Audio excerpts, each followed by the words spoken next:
I know that some in our audience know the finer points of hockey. The Chris Johnston Show.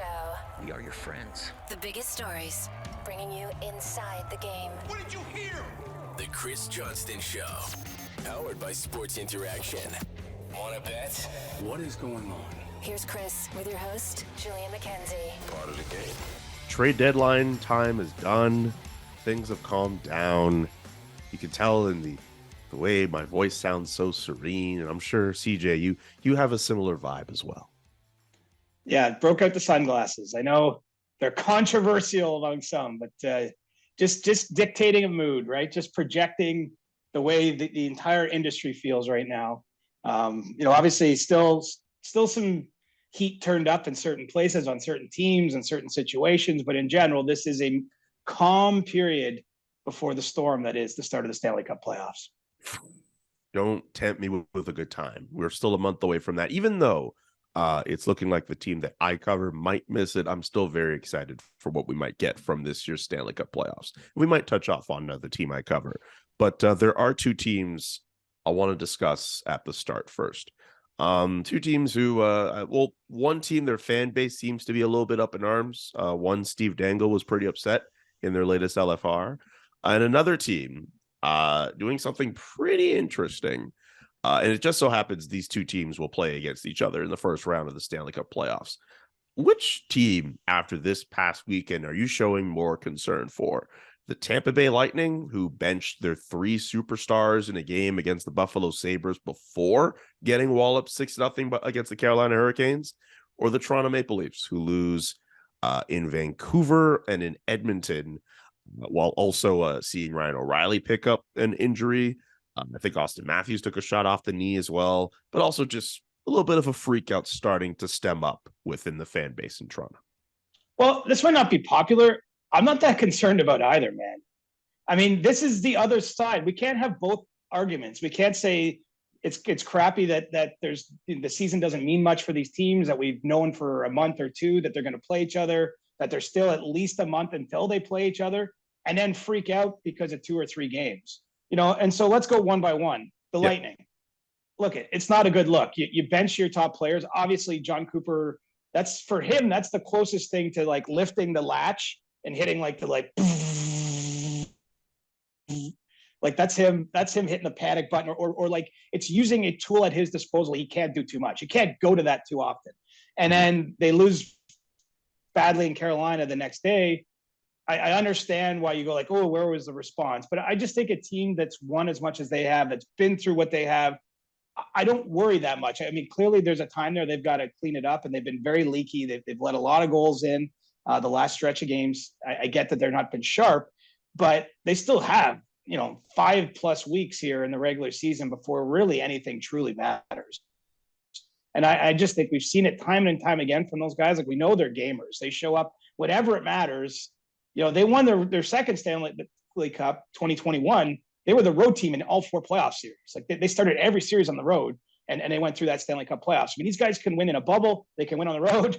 They can win. And so I just think that it doesn't matter to me where, how they finish the season, where it is. I mean, there's lots of time to get together. So I'm not hitting any panic button on Tampa, but, we should watch that one closely. I mean, I will be the first to acknowledge to see a head coach bench 3 stars like that for an entire is unusual, and that's done to get some kind of response from those players, to get their attention, to send a message to the dressing room. So let's see where it goes from here. As for the Leafs, like, what are we even doing here? I think they're still 4th or 5th in points percentage. They've been on this crazy long road trip. They've just traded for 6 new roster players. They played 3 games in 4 days in different cities. And look, I'm not going to defend those performances. It was a bad loss in Edmonton, a one-sided loss in Vancouver, but we're not judging this season on this little snippet of schedule, are we? I mean, I suppose poor Steve Dangle has to make an LFR after every game. So I get that he's got to maybe ride the waves of emotion a little more, because what else is he going to talk about? But I've seen no big picture reason to be that concerned about the team yet. Like, let's give this 2 more weeks from this point on. They still have a game in New Jersey. Then they're back home. They play Edmonton on Saturday. Let's see how they go as they get everyone more incorporated, figure out how they want to use the lineup. Obviously tough injury news, it looks like, for Ryan O'Reilly. My understanding is that's probably going to be not a short-term time out of the lineup. I don't have exact prognosis. The team hasn't addressed it publicly as we record this. But I do think he's going to miss some time here. But, let's calm things down a little bit, everyone. Remember, I told you this is chill March.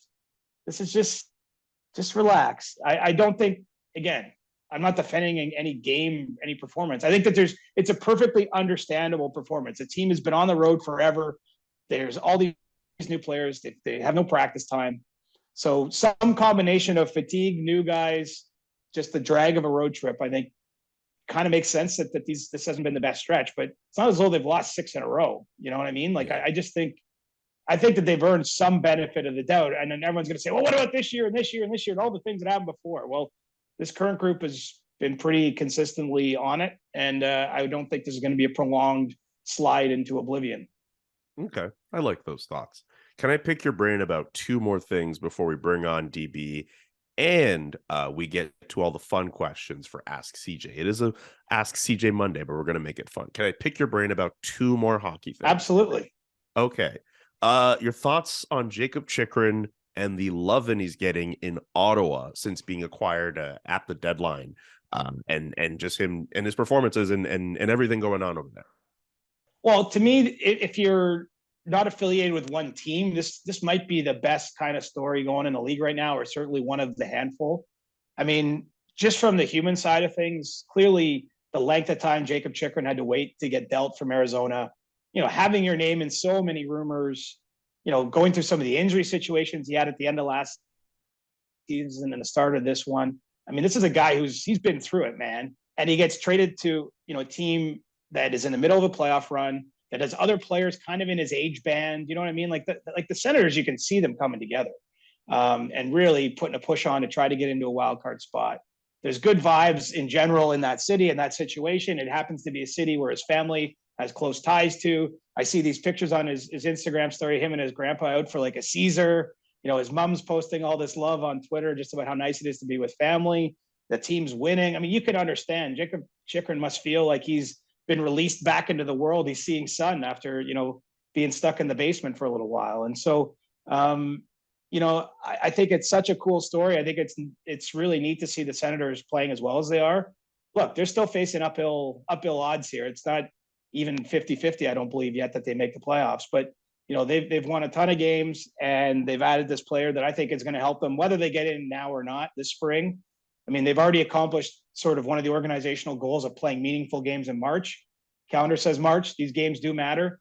And, good for Jakob Chychrun. It is the other side. We just did 8 weeks worth of shows talking about trade rumors and speculation. And then, of course, what actually happened at the deadline.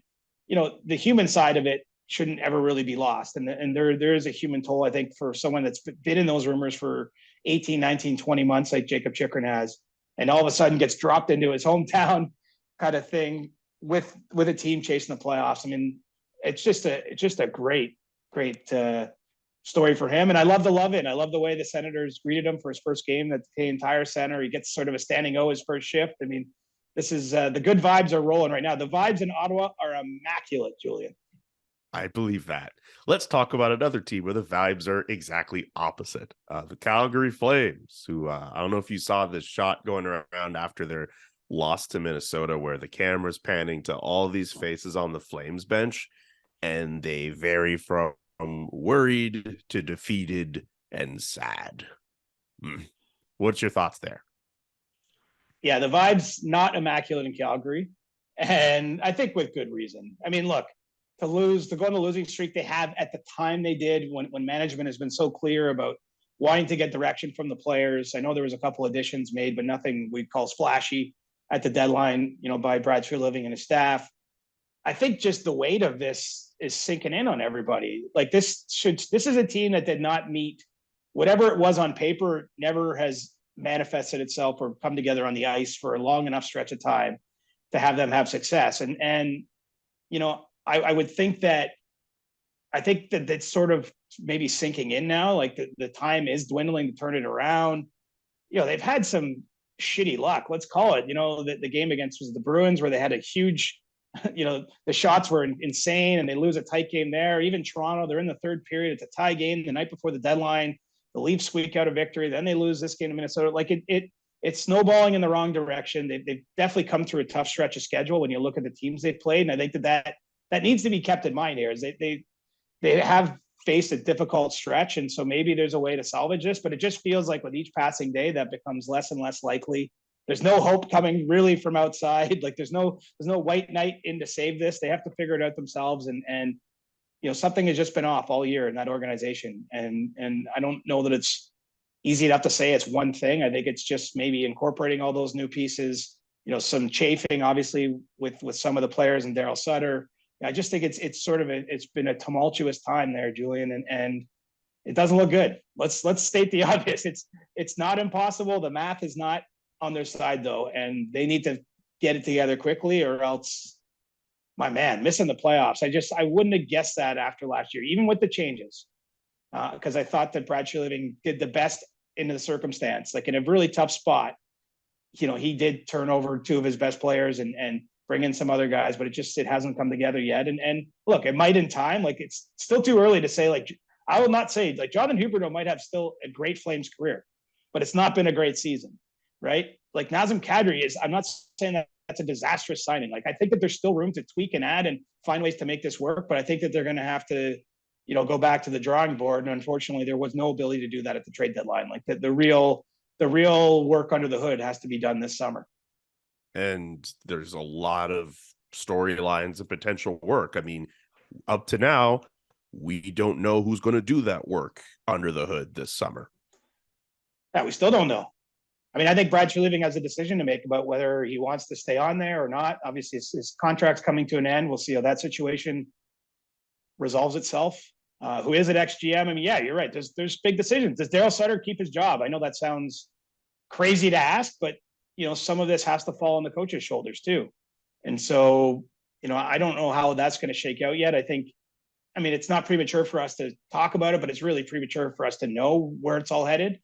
Because, maybe it looks different if they get hot in these last 5 weeks and make the playoffs. Maybe they win a round. Like crazy things can happen. That's not beyond the realm of possibility, but it's just, you're right. You see that shot of the bench. Like it just feels like defeat, disappointment, all those feelings are setting in, and they've got to somehow push back against that. And there's no time, right? The schedule, every other day you're playing more or less. There's not a lot of time to get a full reset in the NHL world. And I think that's part of the challenge of the league is just so many games in such a small amount of days, and you got to try to stay on it, be at your best as long as you can. And when it starts going the other direction, it can be tough to turn it around. I know you're on the road, so thank you for exhausting as much as you can of your brain. We'll get to DB, and I promise after that, nothing but fun questions from here on out. Perfect. That's all I got anyway. So, all right, let's bring I gave you my best. You've done more than that. It's time to bring on DB for You Can Bet That. You Can Bet That with David Bastel. Brought to you by Sports Interaction. Get in the action and make a play. 19 plus. Please play responsibly. Welcome to You Can Bet That with David Bastel. Remember to hit up sportsinteraction.com/SDPN for all of your gaming needs. It's time to look at the Western Conference. It's supposed to be wide open, but maybe Colorado could be that team to take it all the way to the top. I believe they are the betting favorites according to Sports Interaction. Do I have that correct, DB? Yeah, you do. And that's kind of what I wanted to talk to you guys about that today, because it's a little bit of a refresh on the numbers, but Colorado still favorites to come out of the West. Now, as it stands of time of taping, they're 7th place in the conference. They got some ground to build. And the thing too, Chris, is they also have 6 teams to jump over into that number 1 slot, which is fairly significant when you look at it. But getting out of that Central is going to be tough. And then you have to play a Pacific Division that's wide open. I'll give you the top 3, and it should come as no real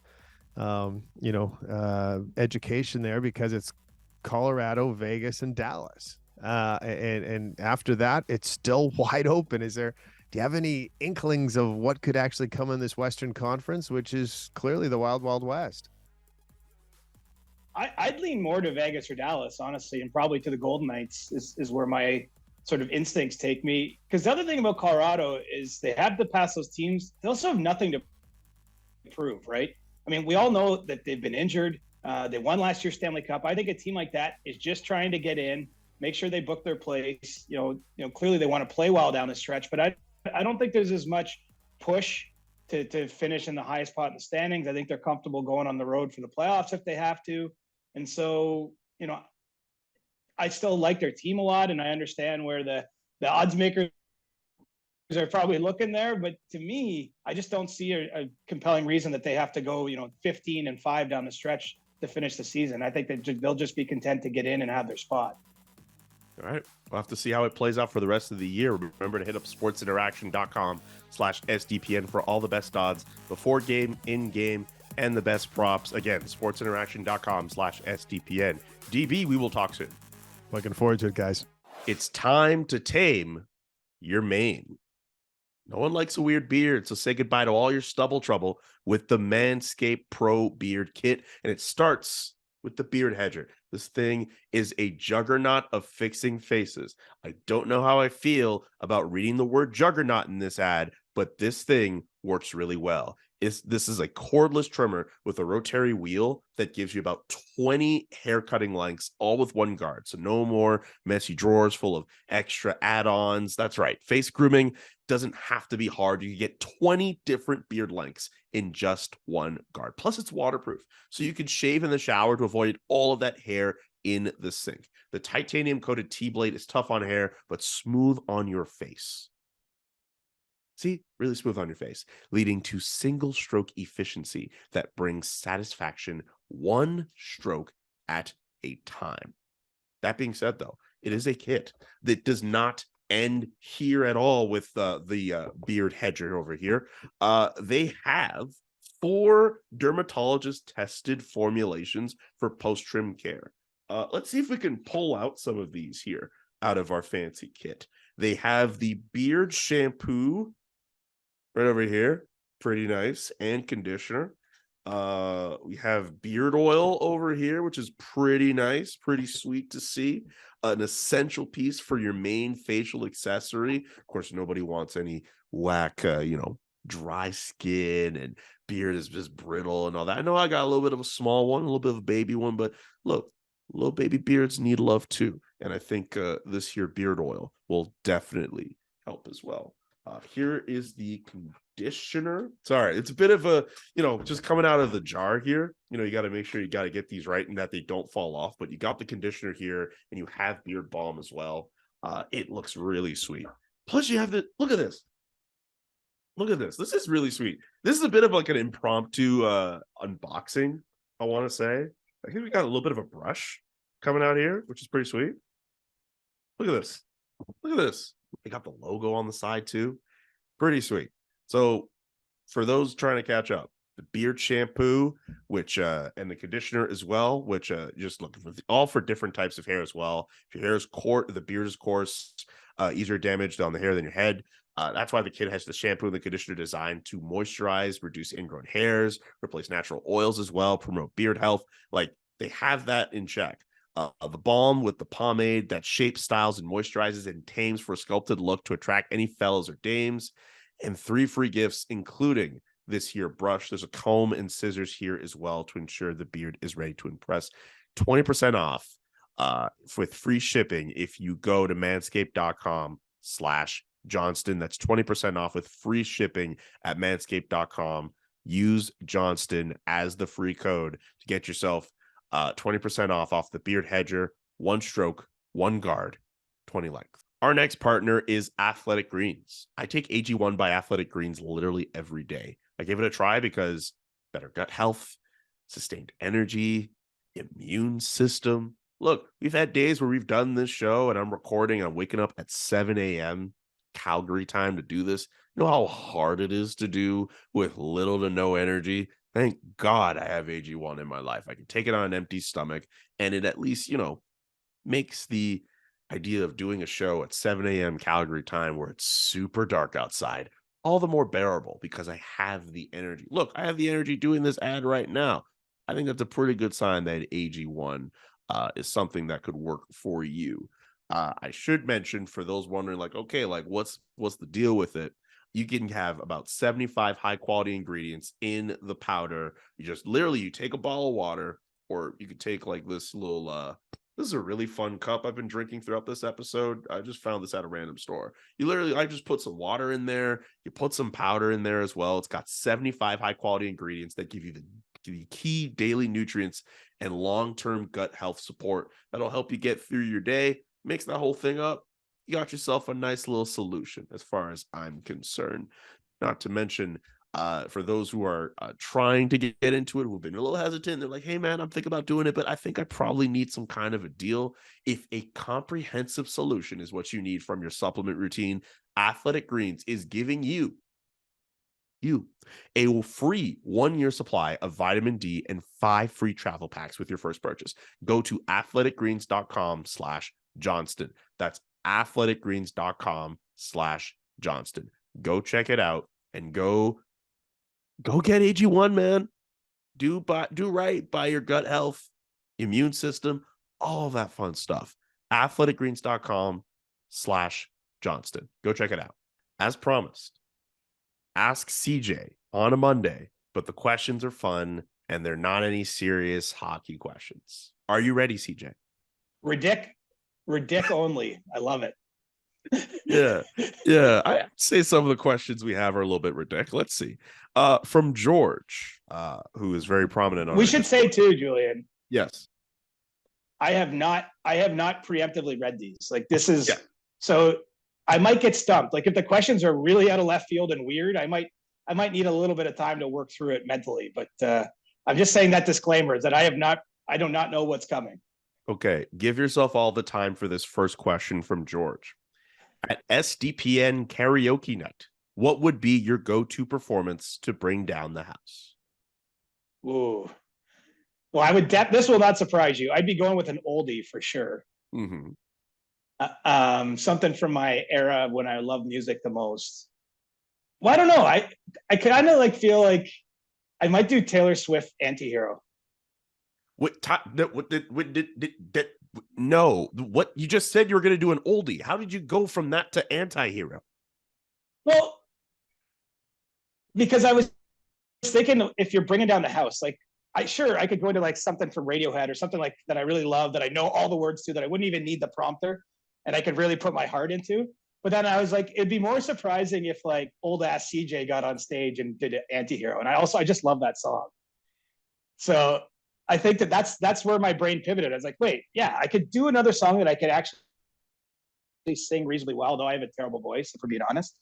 But then it'd be better if I did something new and unexpected. Hi, it's you. You're the problem. That's how the song goes, right? Hi, I'm the problem. It's me.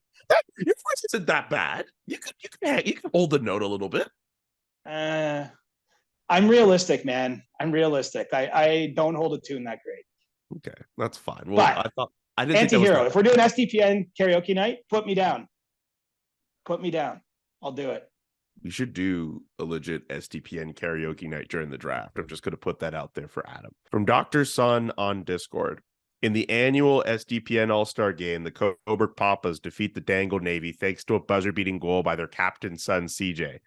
No Michigan scored, but you get the game MVP honors with a $1,000 check. How do you treat yourself after this amazing performance? I'm going to order all the pizza I can for $1,000. I'm going to make sure that everybody on my team is looked after. If they have any guests at the game are looked after.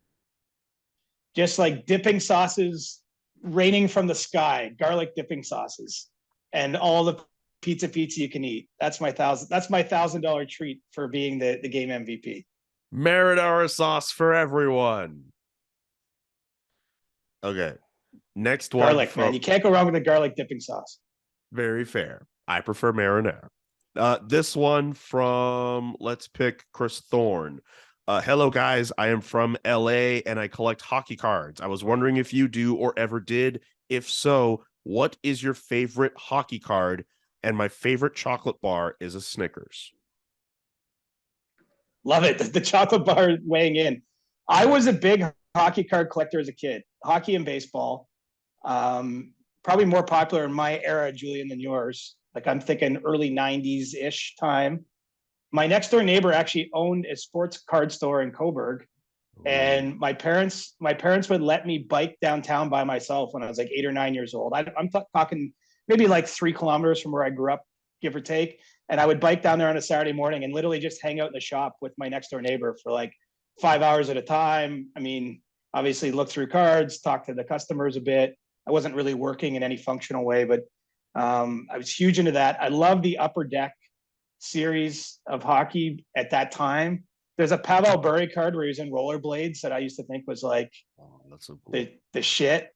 he's like literally like he's in like Manhattan Beach or somewhere like out in LA in rollerblades from that Upper Deck series. So that might have been my favorite card.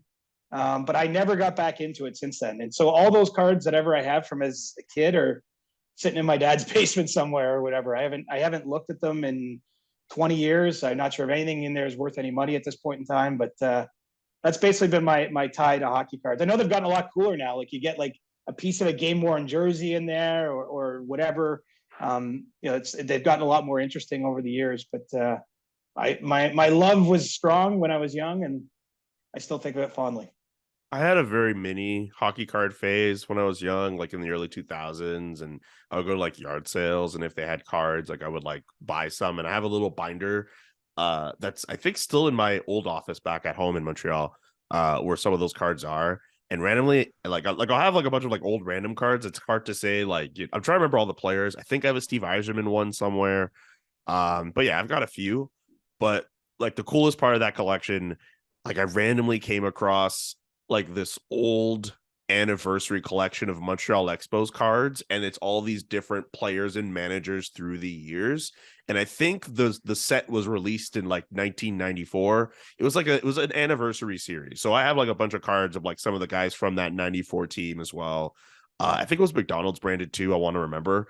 Yeah. So that's basically my small, not as impressive, but still kind of cool hockey card, baseball card collection.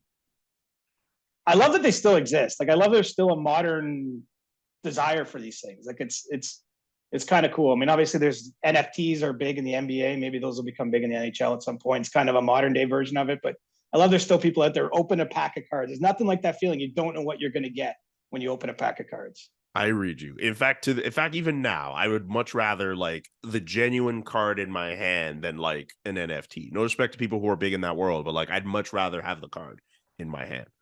I have one from Joshua Guthrie, which is fun. Just a fun question. That's how it actually starts. Let's say you can go back and fight Mike Tyson at any age, and for every year how old he is, you get $1 million. What age would you travel back or forward to fight Mike Tyson? And for context, he started fighting at 11 years old.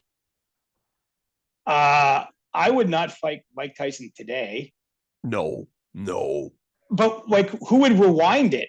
I mean, he's presumably less tough today than he was at any point back to age 11. I mean, can I seen fight videos him of him fighting now, man? Have you seen those little like sparring videos? It's the speed of the punches and how he delivers them. Like he still has some of that. It's scary.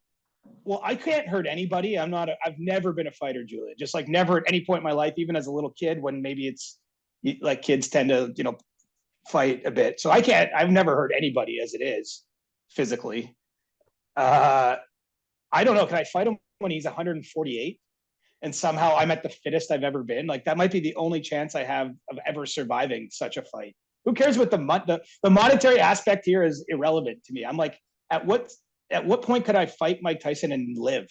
Because right now I don't think that there's an age that he's been that I would survive that kind of battle. I read you on that. We'll go with 148. Let's take this last one from Chris Beggs. Curious about your day, weekly kilometers. Do you just go about how you're feeling for distance and pace, or do you have pace and distance goals? This is a running question. Yeah, it's a good one. Like it's geared towards runners who think about this stuff a lot. The easy answer is when I'm not training for a race, which I'm not right now.